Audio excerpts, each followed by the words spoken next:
Bienvenue sur Africa 24 pour cette nouvelle édition du QG Week-end. Voici les titres. Le mécanisme africain d'évaluation par les pairs est un système qui vise à évaluer la bonne gouvernance sur le continent. Le Sénégal sera le 18e pays à se faire évaluer en la matière. La hausse des prix des produits de première nécessité en Guinée équatoriale impacte fortement les foyers les moins aisés. Les détails dans cette édition.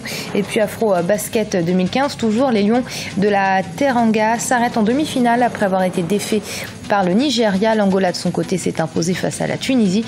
La finale entre l'Angola et le Nigeria se jouera donc ce dimanche.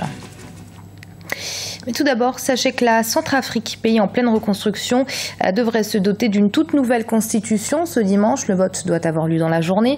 Rappelons que le nouveau texte a fait l'objet d'un vif débat pendant plusieurs semaines au sein du Conseil national de transition. Les différents protagonistes ne parvenant pas à s'entendre sur les points fondamentaux, notamment celui lié aux conditions d'inéligibilité ou encore celui sur l'immunité des parlementaires. Et puis, toujours en Centrafrique, un groupe armé a libéré 163 enfants, ce qui porte le total d'enfants libérés à 650 depuis l'engagement signé par les groupes armés en marge du forum de Bangui, un nombre trop faible au vu des chiffres annoncés par l'ONU qui estime que depuis le début de la crise centrafricaine en 2013, entre 6 000 et 10 000 enfants ont été utilisés dans les combats par les milices armées. La bonne gouvernance, l'Afrique est souvent critiquée en la matière et pourtant, force est de constater qu'ils sont nombreux sur le continent à avoir fait des efforts en ce sens. Un mécanisme a même été mis en place pour évaluer les failles de chaque pays en matière de gouvernance. Il s'agit du mécanisme africain d'évaluation par les pairs. Le Sénégal sera le 18e pays à bénéficier de cette enquête. Idlet Mirabel Bissou. L'auto-évaluation du Sénégal dans le cadre du mécanisme africain d'évaluation par les pairs va débuter courant septembre 2015. Pendant cette période, les enquêteurs des instituts techniques de recherche vont descendre sur le terrain pour effectuer des investigations auprès des ménages. Le mécanisme africain d'évaluation par les pairs MAEP, instauré en 2003 à Durban par les chefs d'État africains, mesure les performances et les déficiences de chaque pays du continent en matière de gouvernance notamment. Il s'agit pour le Sénégal de faire un état des lieux de sa marche vers l'émergence économique et politique. Je crois qu'il y a des efforts qui ont été faits depuis que le président Macky Sall a accédé au pouvoir. Il a essayé quand même tant bien que mal de réduire la taille du gouvernement, de traquer les biens mal acquis, comme on dit.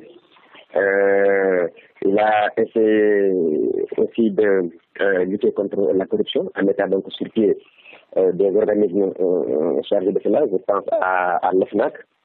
Il y a régulièrement des rapports donc déposés par l'IGE, Inspection générale d'État, la Cour des comptes et l'autorité de régulation des marchés publics. Si dans certains secteurs d'activité, la bonne gouvernance trouve ses marques, des domaines comme l'éducation connaissent encore de nombreuses difficultés au Sénégal.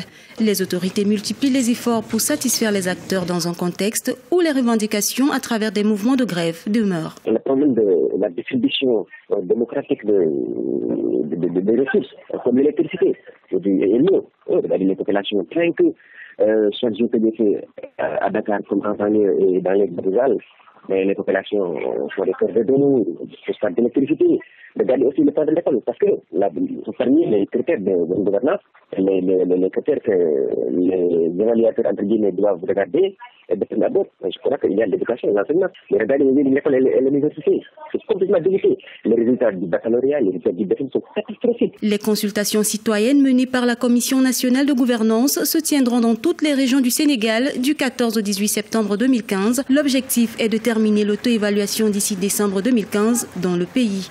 Le mécanisme africain d'évaluation par les pairs compte 35 pays membres, dont 17 ont déjà été évalués. Le Sénégal, qui a adhéré au MAEP depuis sa mise en œuvre en 2003, sera le 18e pays à se faire évaluer.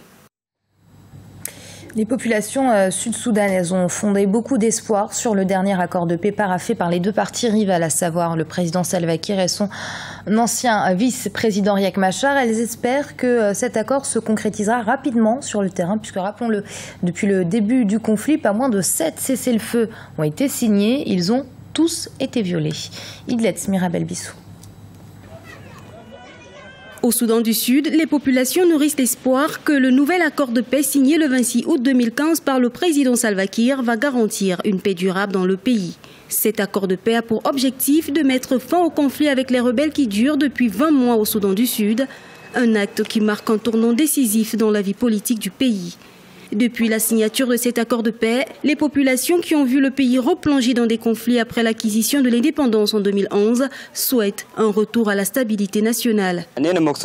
En tant que résidents au camp de la MINUS, nous sommes très heureux que cet accord de paix ait été signé.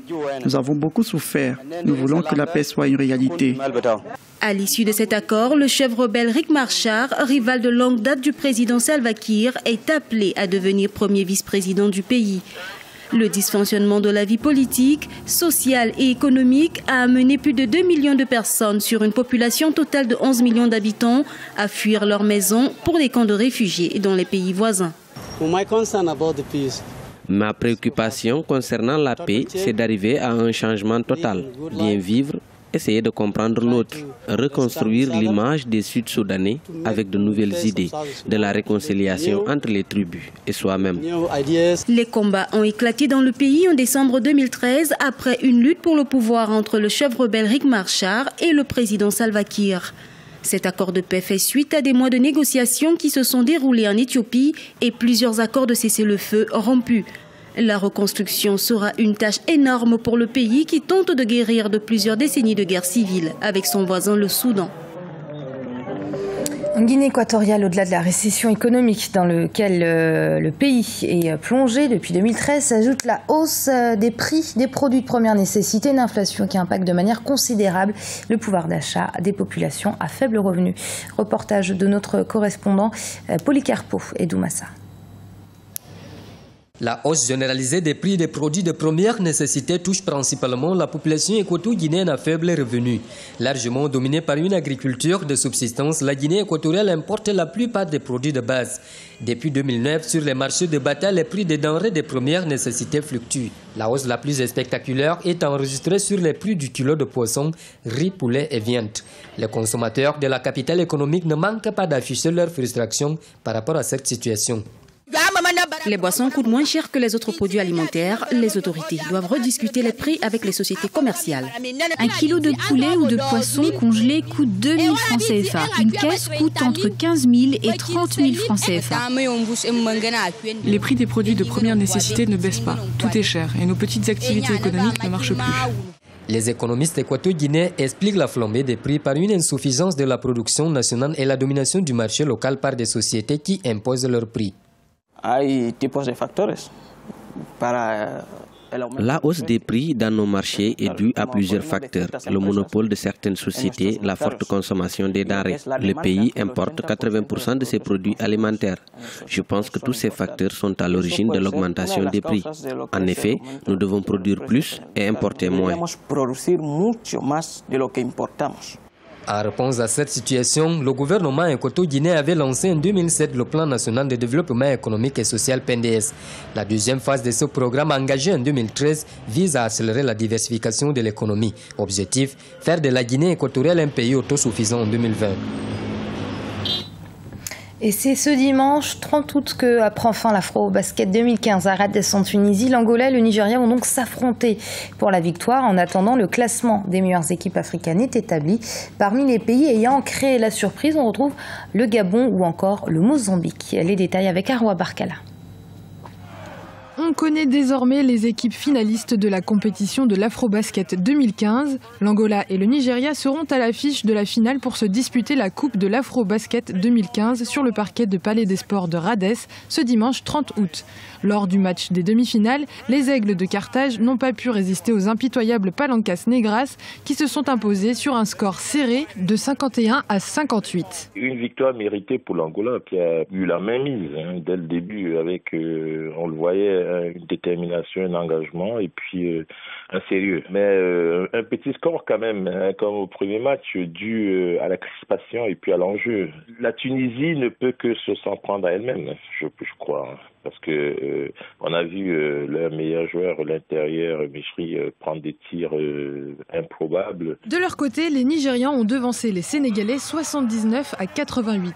Vu l'enjeu, deux équipes qui ont été crispées dès le début du match, avec coup de maladresse, mais néanmoins qui ont pu livrer en deuxième mi-temps un match assez équilibré. À la fin, le Nigeria qui a nettement pu, grâce à la profondeur de son banc, remporter ce match. Donc bravo pour le Nigeria. La Tunisie et le Sénégal doivent se disputer ce dimanche 30 août la 3e place du podium. Le Gabon et le Mozambique auront su créer la surprise, finissant respectivement 8e et 11e du classement de l'Afrobasket 2015. Pour de nombreux observateurs, l'Afrique s'élève en continent émergent dans le domaine du basketball, notamment grâce aux joueurs africains issus de la NBA. Prochaine occasion internationale de fouler le parquet pour les joueurs africains, les Jeux Olympiques de Rio au Brésil en 2016. Et ce journal a été préparé par l'ensemble de la rédaction. Merci de l'avoir suivi. Restez sur Africa 24 dans un instant, une nouvelle édition de l'actualité.